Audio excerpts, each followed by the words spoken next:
Today I rise in opposition of Senate Bill 574. On behalf of the thousands of residents and public school advocates in my district who have personally contacted me in opposition, and on behalf of Plymouth Canton Schools and the school board that passed a resolution in opposing this legislation, of which I'm a proud graduate of, and on behalf of my niece, Evelyn, who's only 5 years old but will start kindergarten this fall in a traditional public school, I cannot in good conscience support this legislation. Her future and the future of all of our children will be decided on the votes we take today, and she deserves a quality education, as do all of our children. So I want to be clear, all of our students, whether they're enrolled in traditional public or charters, or should have an opportunity to succeed and be treated equally.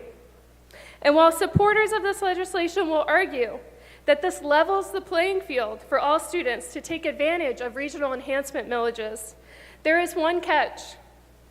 There is a hole in this argument in that the redistribution of the education enhancement millages and the dollars, in fact, do not create equal funding for students, because as written, this legislation would divert the education enhancement millage dollars directly to for-profit educational management companies that contract with the local charter school. Therefore, our tax dollars that are meant to go directly into the classroom is being captured by these education management companies, with virtually no guarantee that our tax dollars will go into the classroom to actually help educate a child.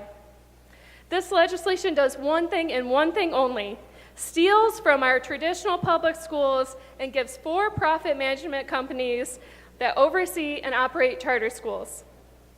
If you believe that our school children are dollar signs rather than children and young people with open minds and open hearts eager to learn, then I encourage a no vote.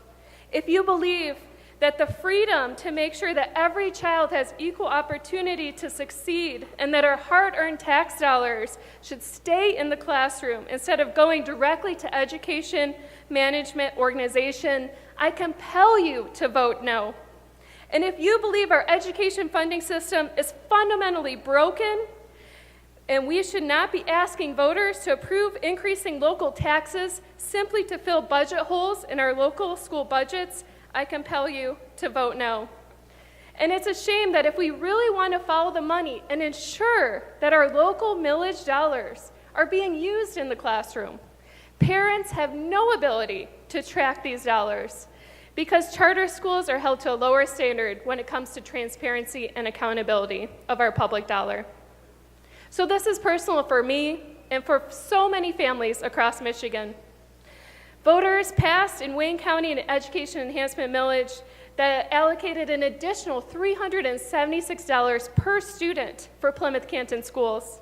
And if enacted, Senate Bill 574 would reduce funding for Plymouth Canton schools at a striking tune of $1.5 million annually for my hometown school district alone.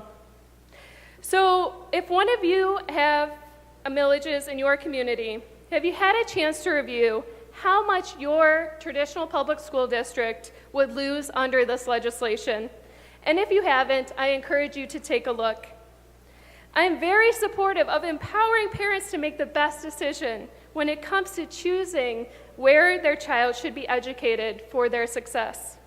However, we must never mislead parents in thinking that their tax dollars we invest in education is going into the classroom.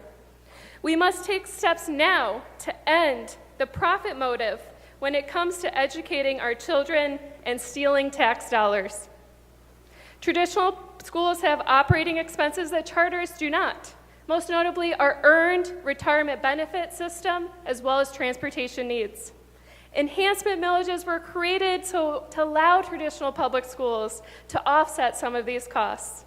And again, the charter schools do not. We must make certain that resources are actually staying in the classroom before we start allowing for-profit management companies to collect even more tax dollars through millages. So by passing this legislation, charter schools will receive additional millage funding and will receive a free pass to line the pockets of their for-profit educational management company instead of sending educational resources directly into the classroom where we know it's needed most.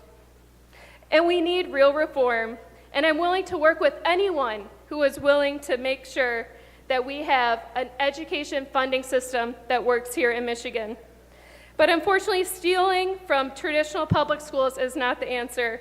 So colleagues, I strongly encourage you to vote no and hope that we can come together to find a solution that puts students first. Thank you, Mr. Speaker.